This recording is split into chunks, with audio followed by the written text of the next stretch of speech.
Hello, everyone, and welcome to Special Education 671, Advanced Study of Literacy Problems. And I am your instructor this semester, Sue Sears. This very brief recording is designed to walk us through the course syllabus for this semester. So let's get started. The first page, among other information, includes contact information for me. My office is Education 3106. My on-campus phone extension is 5000, and my email is there. All of our class meetings will occur in the Teaching Learning Counseling Consortium Library, which is room 106. This year we have a new conceptual framework. It's built upon the previous one and similar to it, but there is a few changes. There are a few changes. First of all is our commitment to excellence, innovation, and social justice. And by excellence, we mean not only the development of research-based knowledge and skills, but also professional dispositions.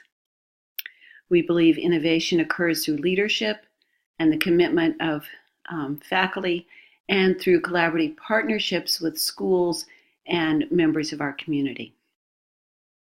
And we are dedicated to becoming agents of change and promoters of social justice.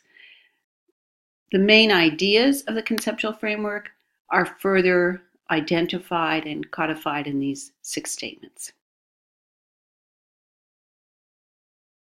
This conceptual framework was voted upon by members of the faculty, and it is something that we believe in and hope to adhere to.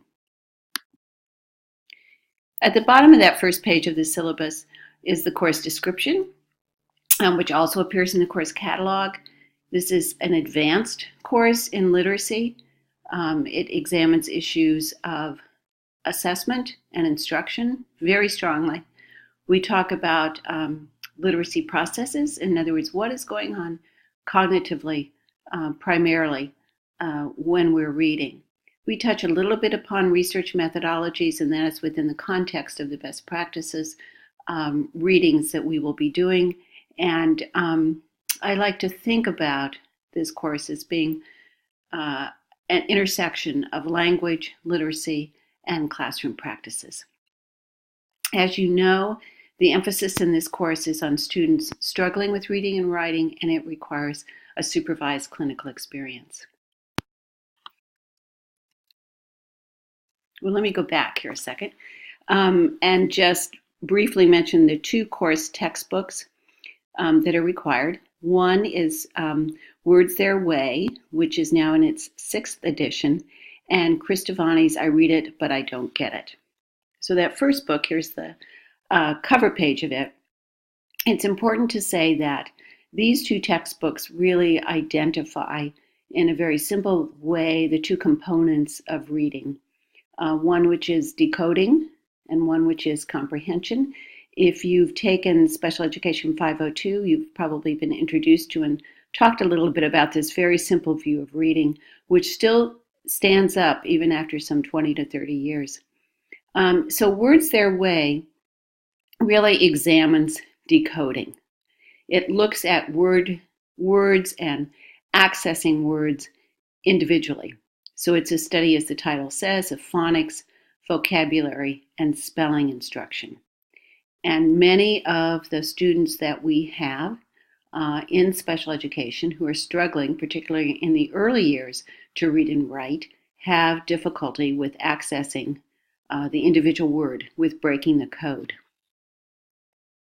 The second textbook is I Read It, But I Don't Get It, and it is geared towards adolescent readers, and it focuses almost exclusively on reading comprehension. And even though it is geared toward adolescents, the strategies that Devaney talks about, I think, are equally applicable to younger children. So these 2 books are what I hope you use as resources in addition to other resources that you have and that we'll talk about in class in your tutoring. So I will be referring you back to these textbooks. Take a look at this activity on page 45 of I Read It, But I Don't Get It. Take a look at some of the suggestions in Words Their Way. Could they be useful for the student that you're working with? So those are the two major textbooks for the course, and we will be looking at those in the first 5 weeks of the course. I've also selected chapters from Best Practices in Literacy Instruction, and these chapters, these pieces, in a way which is a little bit different from the other two textbooks, looks at the research in support of some of these best practices. And it's important for you, I think, for all of us to be aware of the research if we're going to be able to argue as professionals and knowledgeable professionals about services for children and resources and instructional strategies for children and adolescents. The third set of readings comes from a book, Proust and the Squid by Marianne Wolf. These are optional readings, and we'll get to that a little bit later on. Marianne Wolf is a neuropsychologist, and this is a wonderful book. I'm assigning, I believe it is the first 6 chapters of the book. And unlike the other readings, it tries to bring in issues of language, written language systems, and cognitive functioning. So that is an option as a reading. And also, just as a note, Marianne Wolf is going to be talking at CSUN on February 7th from 4 o'clock to 6 o'clock at the Oviatt Library. And the title of her talk is The Reading Brain in a Digital World. And this has become her area of research in the last few years.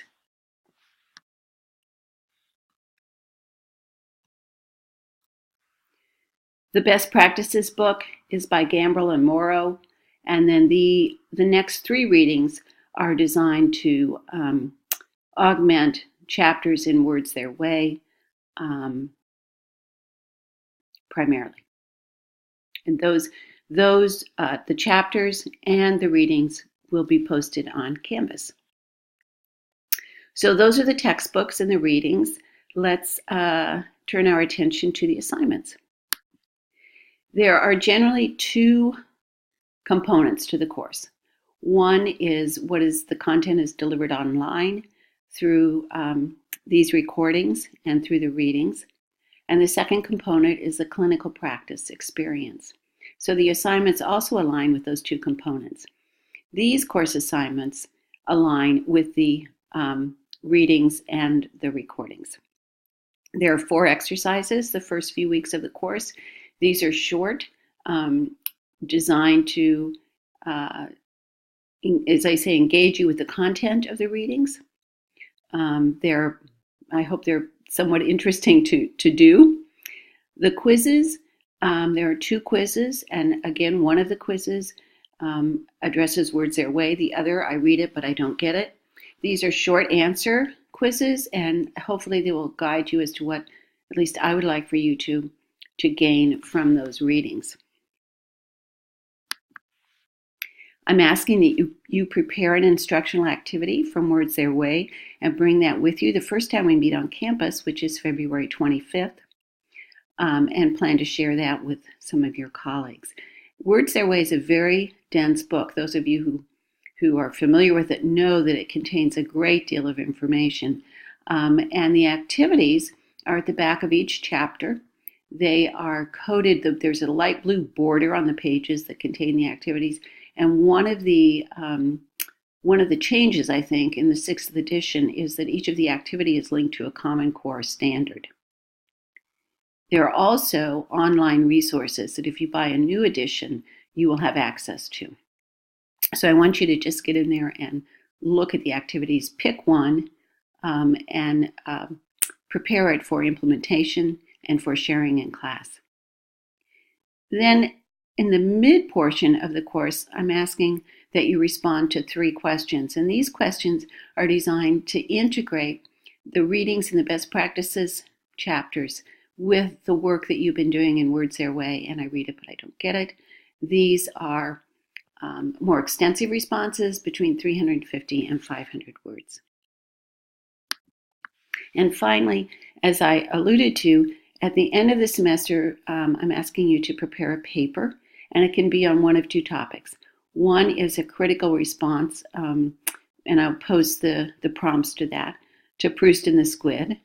And the other is a critical review of a commercially prepared literacy program. And this might be one that where you're working is being considered.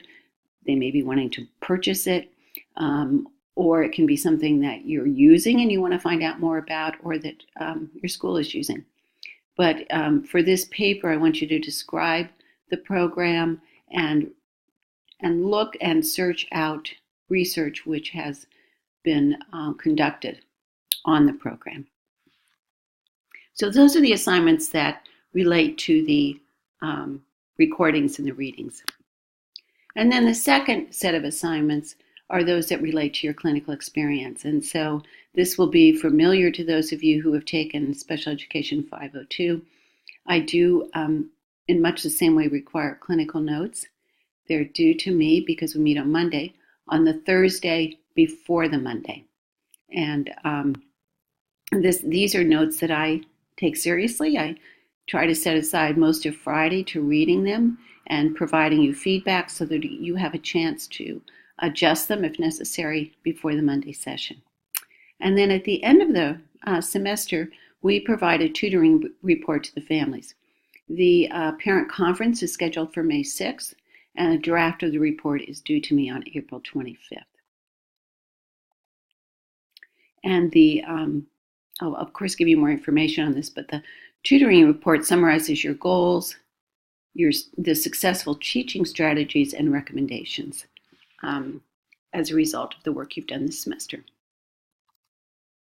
Here are the points, and the grades and the due dates are somewhat summarized. And then let's turn our attention now to the course schedule. The first day of class is Monday, January 28th, and posted on Canvas. In addition to this particular video is a short video on developmental word study. This first part of the course I like to think of as what to do and how to do it in preparation in some ways for the clinical experience. You see the exercises are noted there, and the quizzes and the activity for February 25th. On March 4th, we start our clinical experience. The assessment plan, which I will talk more about when we meet in February, is due on February 28th, the Thursday, before your first session on March 4th. And it continues that way throughout this section of the course. Clinical notes, again, I'll just repeat it again, are due the Thursday before you tutor on Monday. So the second set of clinical notes are due on March 7th, and then March 14th, April 4th, and April 11th. We're at somewhat of a disadvantage this semester because we began on a Tuesday rather than on a Monday. So we lost a Monday at the beginning of the semester. And campus is also closed on April 1st in addition to spring recess on March 18th. So whereas typically we are able to provide 9 and sometimes even 10 sessions of tutoring, this semester we're limited to 8. And then the last third of the course is about brain-based research, if you choose to read Proust and the Squid, or a program review. And our final tutoring session is May 6th, which includes about half of tutoring, some content, and then the other half is a parent conference. If it turns out that we have to do a makeup session, that can occur on May 13th, and that may be because a family is traveling. It may be because tutors are unable to make it, but there is that date available. So that's really how the course lays out. And the final page of the syllabus are my notes.